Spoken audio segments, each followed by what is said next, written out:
Pasukan Moskow tak pernah melewatkan setiap kesempatan yang ada. Segala strategi dan persiapan dilakukan untuk merugikan kubu lawannya, Angkatan Bersenjata Ukraina. Rekamannya ramai beredar di media sosial Telegram pada Jumat 13 Desember 2024. Dalam rekaman tersebut menunjukkan momen menegangkan saat kendaraan lapis baja Angkatan Bersenjata Ukraina diledakkan oleh ranjau Rusia.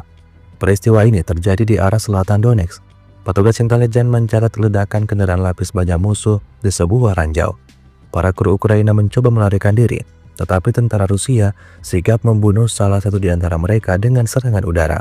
Sedangkan yang kedua melarikan diri dengan luka ringan.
Download Tribun X sekarang, menghadirkan lokal menjadi Indonesia.